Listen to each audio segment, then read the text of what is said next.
दर्शकवृन्द, यतिखेर चर्चामा कोही व्यक्ति छन् र चर्चित कोही व्यक्ति छ भनेदेखि तपाईलाई ठ्याक्कै बनाऊ हेटौँडा उपमहानगरपालिका 16 नम्बर वडाका वडा अध्यक्ष रामकृष्ण कोइराला यतिखेर चर्चामा छन्, लोकप्रिय छन् अनि चर्चित छन्। कारण म यहाँहरूलाई जानकारी गराउन चाहन्छु, यही वैशाख 19 गते शुक्रबार गुड्दा गुड्दैको गाडी हेटौँडाको 16 नम्बर वडामा पर्ने गैरी गाउँबाट चुच्चीखोला तर्फबाट आउँदै गरेको ना4 4833 नम्बरको बोलेरो गाडी दिउँसो 1 बजे जमिन मुनि बेपत्ता भएको खबरपछि यतिखेर सनसनीपूर्ण मचिएको। तर यो गाडी जमिन मुनि भासिएकै हो या होइन भन्नेमा पनि धेरैले शङ्का उपशङ्का अनि आशंका गरिराखेका थिए। धेरैले यो गाडी जमिन मुनि भासिएकै होइन, अफवाह फैलाइयो भन्ने खालका कुराहरू पनि भाष्य निर्माण भइराखेका थिए भने कतिले जमिन मुनि गाडी गएको हो भन्ने खालका तर्क वितर्कहरू पनि चलिराखेका थिए। यसले गर्दाखेरि माछा प्लान्टका वा त्यो एरियामा माछा चाहिँ पालेर बस्ने व्यावसायिक व्यक्तिलाई पनि समस्या रहेको थियो भने हेटौँडा उपमहानगरपालिकाका 16 नम्बर वडाका वडा अध्यक्षलाई पनि यो विषयले गजगजाइरहेको थियो। र यहाँलाई जानकारी गराउँ, हेटौँडा 16 मा गैरी गाउँमा चाहिँ वैशाख 19 गते शुक्रबार भासिएको यो गाडी जेठको 6 गते मात्रै पाठ पूर्जासहित 19 दिन पछाडि चाहिँ फेला परेको छ र भासिएको गाडी चाहिँ 6 दिनसम्म भूगर्भविदको टोलीले अध्ययन गर्न आएपछि सुरक्षाको कारण र देखाउँदै नतिजाविहीन यो टोली फर्किएको थियो र भूगर्भविदको टोलीले चाहिँ यो ठाउँलाई सनसनीपूर्ण बस्नको लागि एकदम समस्या रहेको र एकदम चाहिँ यो ठाउँ एकदम खतरायुक्त रहेको भन्ने खालको इन्फर्मेसन दिएर उहाँहरू काठमाडौँ फिर्ता हुनुभएको थियो। सँगसँगै 16 नम्बर वडाले गाडी खोजी कार्य गर्नका लागि जिल्ला प्रशासन कार्यालय, सुरक्षा संयन्त्र र नगरपालिकालाई पटक पटक लिखित रूपमै जानकारी गराउँदा पनि उहाँहरूले व्यवस्था गरिसके पछाडि हेटौँडा 16 का वडा अध्यक्ष रामकृष्ण कोइरालाले आफ्नै रिस्कमा उहाँले यो गाडी जमिन मुनि भासिएकै हो भन्ने खालको तथ्य सार्वजनिक गरिसक्नु भएको छ। उहाँले आफैले रिस्क लिएर यो गाडीलाई फेला पार्नु भएको छ। आज हामीले हेटौँडा 16 का वडा अध्यक्ष रामकृष्ण कोइरालालाई किन भूगर्भविदको टोलीले यो भूभागलाई सुरक्षाको कारण देखाउँदै टोली फिर्ता भइसके पछाडि यो ठाउँमा बस्न असुरक्षित छ, जमिन मुनिको चाहिँ भूभाग अलिकति दबदबा छ, यहाँ खोजी कार्य गर्नका लागि जटिल छ भन्ने चाहिँ जानकारी पाउँदै किन यहाँले यति धेरै रिस्क लिनुभयो र किन तपाईले यो कार्यमा संलग्न हुनुभयो भन्ने विषयमा आज हामीले उहाँसँग कुराकानी गरेका छौँ। अबको क्रममा हामी राख्दैछौँ हेटौँडा उपमहानगरपालिकाका 16 नम्बर वडाका वडा अध्यक्ष रामकृष्ण कोइरालासँग गरिएको यो विशेष संवाद। अध्यक्ष, समग्र देशवासीलाई अथवा मकवानपुर जिल्लाभित्र चाहिँ गाडी त्यहाँ गएकै छैन, यो चाहिँ अफवाह फैलाइयो, हावातालका कुरा गरियो भन्ने खालको कुराहरू रहँदै पनि 19 दिन पछाडि यहाँले ठुलो रिस्क लिएर व्यक्तिगत रिस्कमै यहाँले यो काम किन गर्नुभयो? होइन, त्यो विशेष गरी त म आफू वडा अध्यक्ष, त्यही वडाको वडा अध्यक्ष भइसकेपछि त्यो मेरो जिम्मेवारी थियो। त्यो चाहिँ अलिकति विशेष रूपमा चाहिँ यो अहिले हाम्रो चाहिँ अहिले तपाईँले भने जस्तै यो पहिलो घटना, यसमा मैले माथिल्लो निकायले प्रयास गर्ला मैले किन रिस्क लिने भन्ने हिसाबले मैले केही समय पर्खेँ र मैले हेटौँडा उपमहानगरपालिका सिडिओ जिल्ला प्रशासन कार्यालय र जिल्ला प्रहरी कार्यालयलाई केही दिन पछाडि 7-10 दिन पछाडि सहयोग गरिदिनु पर्यो भनेर मैले पत्र पनि पठाएँ। तर त्यो पश्चात चाहिँ कुनै पनि जवाफ आएन। नआइसकेपछि मैले आफैले रिस्क बोकेर भए पनि त्यो एउटा पीडितलाई झन् पीडा दिने कामहरू माथिल्लो निकायबाट भयो। त्यस पछाडि मैले आफूले म वडा अध्यक्षको हैसियत र मेरो एउटा मानवीय चाहिँ एउटा समस्या परेको व्यक्तिलाई उद्धार गर्नुपर्छ भन्ने उद्देश्यका साथ मैले रिस्क बोकेर मैले त्यो काम गरेँ। अब यहाँ त वडाको चाहिँ नेतृत्व गरिराख्नु भएको छ, यहाँभन्दा माथि त स्थानीय सरकार होइन नगरपालिका छ, यहाँले अघि पनि भनिसक्नु भएको छ मैले पत्राचार गरेँ तर कुनै सहयोग भएन। अब सिडिओ कार्यालय अथवा पुलिस प्रशासन र नगरपालिकाले यो केसलाई किन यति फितलो ढङ्गबाट चाहिँ लिएको, नहेरेको, यसलाई त्यति मतलब नगरेको यहाँलाई के लाग्छ? मैले योभन्दा अगाडि पनि मैले भनिसकेको छु, विभिन्न मिडिया मार्फत पनि मैले भने माथिल्लो निकायले चाहिँ कुनै पनि यो केसमा एउटा चाहिँ पीडितले चाहिँ जानी त्यो चाहिँ एउटा झुट चाहिँ गर्यो भने जस्तो हिसाबले उहाँले लिनुभयो। यो विपद व्यवस्थापन समितिको हेटौँडा उपमहानगरपालिकामा बैठक बस्यो, सिडिओ साहब सहितको बैठकमा मलाई मेयर साहबले के हो यो बारेमा के छ अध्यक्षज्यू भन्दै गर्दा मैले सहज रूपमा त्यस्तो तपाईँहरूले भने जस्तो त्यस्तो केही होइन, यो भूगर्भविदले भनेका कुराहरू पनि त्यसमा मलाई लाग्छ सत्यता छैन। त्यहाँ त्यो एउटा दलदले जमिन हो, त्यहाँ केही मुनि गाडी गएको अवस्था छ, त्यो निकाल्न सकिन्छ। मैले भनिसकेपछि तपाईँले सहज रूपमा भन्नुभएको थियो। त्यस पछाडि कसैले पनि कुनै आँट गरेन। भूगर्भविदले त एउटा चाहिँ 50 मिटरको आसपासमा पनि जान हुँदैन, त्यो ठाउँ रिस्क छ भनेर उहाँहरू चाहिँ फर्केको अवस्था रह्यो।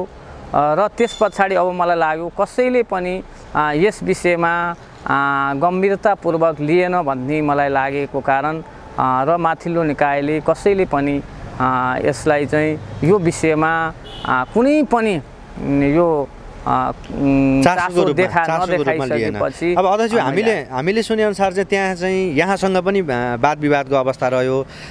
त्यही माछा प्लान्टका हाम्रा सञ्चालकसँग पनि केही वाद विवादका चरणहरू पनि भए। भन्नका मतलब चाहिँ गाडी नै जमिन मुनि गएको छैन, हावा खालका कुराहरू आयो, भिडियोमा पुरा खालको भिडियोहरू छैन भन्ने खालको कुराहरू पनि बाहिर आइराखेका थिए होइन।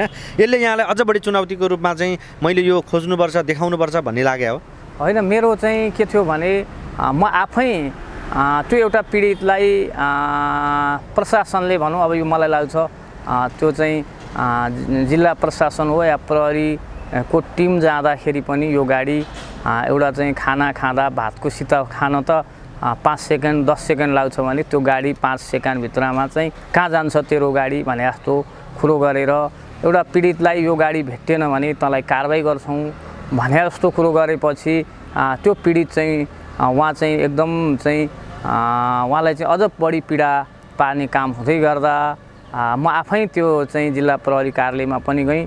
उहाँले त्यो कुनै त्यस्ता चाहिँ गाडी भेटिएन भने तँलाई कारबाही हुन्छ भन्ने कुरो यो चाहिँ यो भएन। तपाईले एउटा राज्यको कुरा हो, हामीले खोज्नुपर्छ, हामी राज्य हो, राज्यले गाडी खोज्नुपर्ने कुरामा हामीले चाहिँ त्यो गाडी भेटेन भने तँलाई कारबाही हुन्छ भन्ने चाहिँ त्यस्तो कुराहरू चाहिँ गरियो। मलाई लाग्छ त्यो गाडी अन्त भेटियो भने चाहिँ तँलाई कारबाही हुनुपर्छ भन्नु पर्थ्यो होला। त त्यो गाडी आफू चाहिँ पहलै नगर्ने, राज्य पहल नगरिदिने र त्यो गाडी भेटिएन भने तँलाई कारबाही गर्छु भनिसकेपछि उहाँलाई कति पीडा भारेछ भन्ने कुरा चाहिँ हामीले गाडी खोज्दै गर्दा त्यो गाडी निकाल्दै गर्दा जब पार्ट चाहिँ टायर ढोकाहरू आइसकेपछि उहाँ चाहिँ त्यति धेरै चाहिँ त्यहाँ हामी धेरै त्यहाँ व्यक्तिका अगाडि उहाँ एकदम रुनुभयो। उहाँको चाहिँ परिवार पनि रुनुभयो। आज राज्यले हामीलाई केही हेरेन भनेर उहाँको चाहिँ परिवार पनि, आज मेरो श्रीमान पनि त्यहाँ यदि बित्नु भएको थियो भने आज मात्रै लास भेटिने रहेछ अध्यक्षज्यू भन्नुभयो। र मलाई लाग्छ यस्तो अवस्थामा पनि यति सामान्य कुरामा पनि राज्य कस्तो रहेछ, हाम्रो संयन्त्र कस्तो रहेछ। म पनि एउटा राज्यकै अङ्ग हो, मलाई चाहिँ यो चाहिँ अलि अनौठै लागेको छ। अध्यक्षज्यू अब यहाँले त यस्तो रिस्क खेल्नु भएको छ, यो सम्भवतः यहाँले घटना घटेर भूगर्भविदको टोलीले चाहिँ यो जमिन नै दबदबा छ, 5 मिटर आसपास जानु हुँदैन, झन्झन भासिँदै गइराखेको छ भन्ने ढङ्गबाट उहाँहरूले हेरिसके पछाडि उहाँहरू जानुभयो होइन। यदि त्यहाँ मानवीय क्षति हुन पनि सक्थ्यो, त्यहाँको अवस्था के थियो भन्ने यकिन त हामीसँग थिएन। तर यद्यपि यहाँले चाहिँ एक्सकाभेटर अथवा जेसिबी लगेर होइन र त्यहाँ चाहिँ त्यो गाडी खोज्ने काम गर्नुभयो। यदि त्यहाँ दुर्घटना भएको भए आज सोच्नुहोस् त के हुन्थ्यो होला। होइन, त्यो मैले आफैले पहिले पनि मैले भनेको थिएँ, मैले कसैलाई पनि जानकारी नदिई पहिले मैले पत्र पठाएँ। त त्यो दिन मैले कसैलाई पनि खबर गरिनँ। किन गरिनँ भने राज्य आफू पनि हेर्दैन, मैले काम गर्दै गरेको छु भन्ने थाहा भयो भने त्यहाँ पुलिस प्रशासनले रोक्छ भन्ने मलाई थाहा थियो। त्यो हिसाबले मैले कसैलाई भनिनँ। तर आफ्नो अस्थायी प्रहरी पोस्ट मेरो वडाकै असय साहबलाई मैले भने तपाईँलाई जान मन लागे हिँड्नुहोस्, भोलि केही हो भने तपाईँको जाहिर जान सक्छ। तर मेरो त म आफू काहीँ केही मानवीय क्षति भयो भने म जेल जानुपर्छ त्यो मलाई थाहा छ। र तपाईँको कुरामा चाहिँ के छ, भोलि तपाईँको जाहिर जान सक्ला, त्यो तपाईँ विचार गर्नुहोस् भनिसकेपछि अब हजुर गएको ठाउँमा हामी जानुपर्छ भनेर उहाँ लाग्नुभयो। र मैले अरू कतै पनि मैले खबर गरिनँ। र म आफू पहिला म आफै खाल्टोभित्र पसेर हामीले केही साथीभाइ हामी मिलेर खन्ने प्रयास गऱ्यौँ। खन्ने प्रयास गरिसके पछाडि चाहिँ हामीले विभिन्न इक्विपमेन्टहरू चाहिँ प्रयोग गऱ्यौँ। मैले 7 दिन पछाडिदेखि नै मैले त्यो गाडी निकाल्न सकिन्छ म निकाल्छु भनेर विभिन्न व्यक्तिहरूसँग मैले स्रोत र साधनहरू मागेँ। तर भूगर्भविदले त्यो वरिपरि नै जानु हुँदैन, त्यहाँ थलथल जमिन छ भनिसकेपछि रिस्क लिन कसैले मानेन। र हामीले इनार खनेर भए पनि हामीले त पुरानो प्रविधि मलाई थाहा छ चाहिँ 100 मिटरसम्म इनार खनेर चाहिँ हामी पानी निकालेको मान्छे, र त्यसै गरी भए पनि हामी खन्छौँ भनेर मलाई मेरा वडावासीले पनि तपाईँ होइन हामी जान्छौँ बरु हामी खन्छौँ भन्नुभयो। तर मलाई त्यहाँ रिस्क थियो, के थियो भने अरूलाई केही भइहाल्यो भने मेरो यो ठुलो रिस्क छ भन्ने कुराले गर्दा म आफै गएँ। त त्यहाँ केही भइहाल्यो भने बरु म आफू भएर केही छैन, अरू भयो भने झन् मलाई बढी पीडा हुन्छ भन्ने हिसाबले म आफूलाई। र अन्त्यमा र यहाँले ठुलो रिस्कको साथमा गाडी त्यहीँ भित्र दबिएको हो भन्ने खालको तथ्य पनि सार्वजनिक गरिसक्नु भएको छ। यहाँले आफैले व्यक्तिगत पहलमा व्यक्तिगत रिस्क लिएर के भन्नुहुन्छ?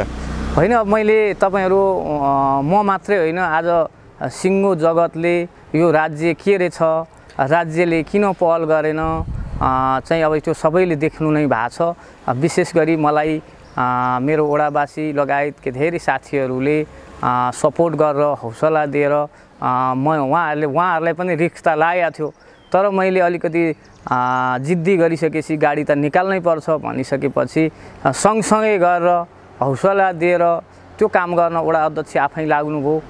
भनिसकेपछि जो साथीहरूले सहयोग गर्नुभयो उहाँहरूलाई पनि धन्यवाद दिन चाहन्छु। र अन्य व्यक्तिहरू जहाँ हेरिरहनु भएको छ उहाँहरूलाई पनि राज्य कस्तो रहेछ, यो राज्य चाहिँ सामान्य त्यति यत्रा विपद व्यवस्थापन समिति छ के छ, तैपनि एउटा सामान्य कुरा पनि नगर्दा यो एउटा कागजमा मात्रै यो के समितिहरू हुँदो रहेछन्। जिल्ला विपद होला, नगर विपद होला। मलाई लाग्छ मैले अन्तिममा हिँड्ने बेला मैले चाहिँ सशस्त्रको स्टाफलाई चाहिँ सर म आफै खाल्टोमा पस्ने हो, तपाईँहरूले केही गर्नु परेन, अन्त कतै नभन्नुहोस्, मलाई 2-4 जना मेन पावर दिनुहोस् न त्यो खन्ने कुरामा मैले भने। त उहाँहरूले चाहिँ त्यसरी त त्यो एकदम विपद जोखिमयुक्त क्षेत्रमा मैले पठाउन मिल्दैन भन्नुभयो।